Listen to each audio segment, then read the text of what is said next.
pemirsa, apa kabar Anda di pagi hari ini? Senang sekali, saya Graciela Taime dapat menjumpai Anda dalam Berita Papua.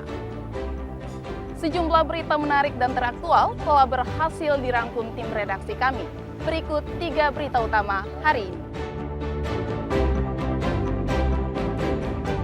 Waspada cuaca buruk, warga Merauke diimbau batasi aktivitas di luar ruangan selama 5 hari ke depan.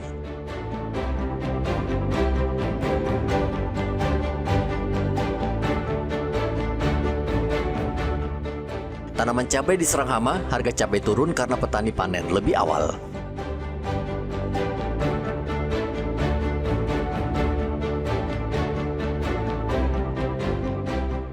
Pelaku tabrak lari belum ditangkap, keluarga korban laka lantas di Manokwari, blokade jalan.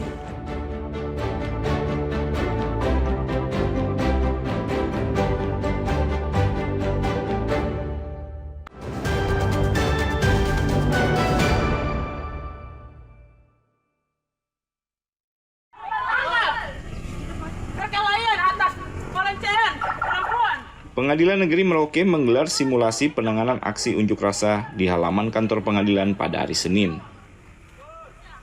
Dalam simulasi ini, massa yang digambarkan sebagai mahasiswa mendesak pengadilan negeri agar menggiring para pengedar minuman keras oplosan ke meja persidangan. Mereka juga menuntut agar dipertemukan dengan Ketua Pengadilan Negeri Merauke. Dalam skenario simulasi tersebut, terjadi bentrok antara kepolisian dan massa pendemo sebagai bentuk latihan menghadapi potensi situasi anarkis saat persidangan berlangsung. Pengadilan ini salah satu lembaga yang cukup rawan yang akan didatangi oleh massa. Karena apa? Karena memang kita yang mengadili perkara, baik perkara pidana maupun perkara perdata. Sehingga pasti ada orang yang tidak puas. Sehingga itu berdasarkan surat Dirjen menyarankan seluruh PN untuk melakukan simulasi. Jadi ini sebenarnya termasuk tindak lanjut dari surat Dirjen Badilum untuk kita segera melakukan simulasi, sehingga diharapkan dengan simulasi ini teman-teman baik hakim maupun karyawan mengetahui kalau terjadi demo di mana sih harus dievakuasi. Mungkin. Meski hanya simulasi, pengadilan dan Polres Merauke terus melakukan pengamanan ketat di PN Merauke karena saat ini banyak persidangan dengan kasus miras oplosan. Simulasi ini melibatkan puluhan personel Polres dan seluruh staf Pengadilan Negeri Merauke. Muhammad Ridwan dan Rianto yang melaporkan dari Merauke, Papua Selatan.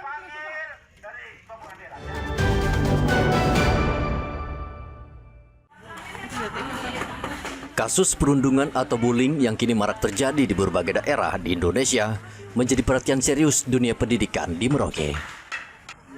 Salah satu sekolah yang berkomitmen mencegah terjadinya kasus serupa adalah SMA Yohanes 23 Merauke. Untuk mencegah perundungan berkembang, sekolah mewajibkan setiap wali kelas dan seluruh guru untuk terus memberikan edukasi kepada siswa tentang dampak negatif dan bahaya perilaku bullying di lingkungan sekolah.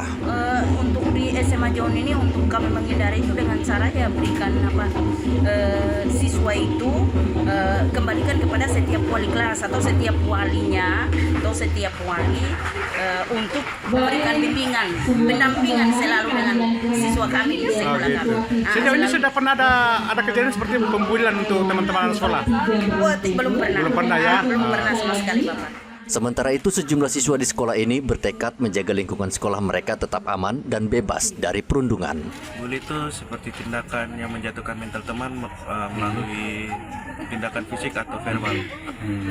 Itu bagus apa tidak kegiatan itu? Menurut saya tidak. Tidak. Di sekolah ini sudah pernah ada? Selama saya kejadian bersekolah di sini sih belum pernah dapat. Belum. Nah, apa mau kamu terhadap dengan kegiatan bully ini di sekolah kamu nih? Bisa ditindaklanjuti supaya setiap murid yang bersekolah di sini merasa aman dan nyaman. Seperti melecehkan, terus menjatuhkan teman, harus dihilangkan. Kenapa memang? Karena bisa menyakiti sesama, menyakiti. Bully itu seperti kekerasan terhadap teman sendiri atau Harus dipelihara atau gimana bendiri? nggak harus dipelihara karena itu tidak baik. Perundungan saat ini menjadi masalah utama di sekolah, baik tingkat sekolah dasar hingga SMA. Tidak sedikit korban perundungan mengalami gangguan mental, bahkan diantaranya meninggal dunia. Muhammad Ridwan dan Rianto melaporkan dari Merauke, Papua Selatan.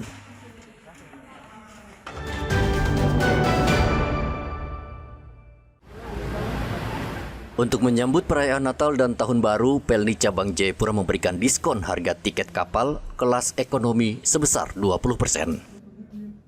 Diskon berlaku dari tanggal 17 Desember 2025 hingga 10 Januari 2026. Kebijakan ini merupakan bagian dari program stimulus ekonomi pemerintah bagi masyarakat.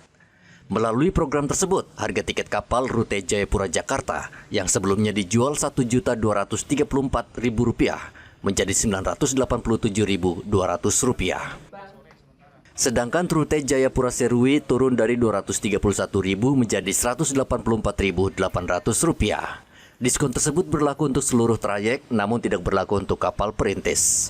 Pelni juga menyiapkan kuota tiket bersubsidi sebanyak 400.000 lebih penumpang.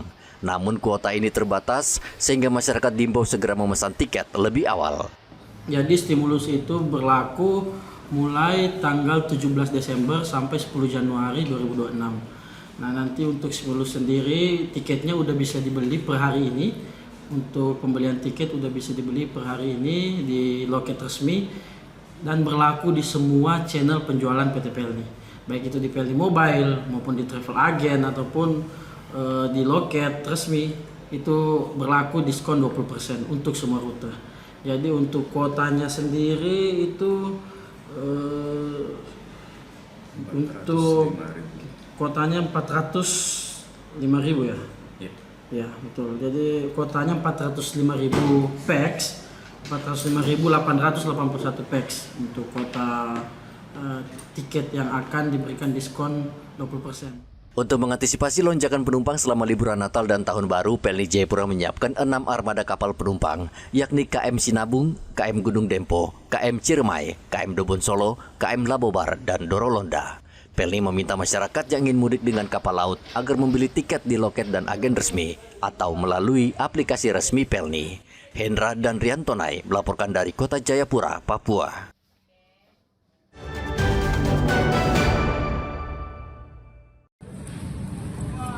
Keluarga besar Marvel Rumbino, siswa Taruna Kasuari Papua Barat, pada hari Senin memblokade Jalan Makalau, Manokwari, Papua Barat.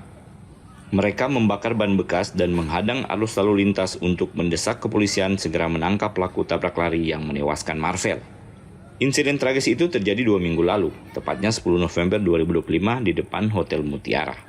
Hingga saat ini, pelaku yang menabrak Marvel melarikan diri masih dalam pengejaran Polresta Manokwari.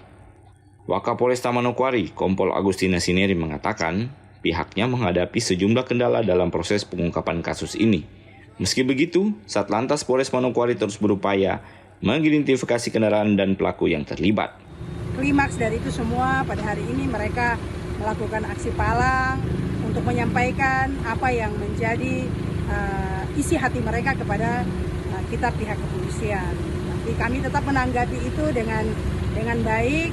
Dan pertama-tama kami dari Polresta Manokwari menyampaikan permohonan maaf kepada keluarga secara kedinasan kami dan juga kami menyampaikan turut berduka cita yang mendalam terhadap pihak keluarga korban terhadap insiden yang terjadi kepada anak kita almarhum Marvel. Kami juga sangat berharap kepada pihak keluarga dan tentunya seluruh masyarakat dapat membantu kita dalam hal ini Polresta Manokwari. Terlebih lagi penyidik-penyidik kita di Satlantas Polresta Manokwari supaya kita bisa bersama-sama berkolaborasi dalam mengungkap kejadian yang terjadi ini. Wakapolres menegaskan bahwa polisi tidak bisa menangkap seseorang tanpa bukti kuat, karena hal itu dapat menimbulkan masalah hukum di kemudian hari. Polisi juga mengimbau keluarga korban bersabar dan mempercayakan penanganan kasus ini ke kepolisian. Setelah mendapat edukasi dari kepolisian, blokade jalan akhirnya dibuka. Edi dan Riantonai melaporkan dari Manokwari, Papua Barat.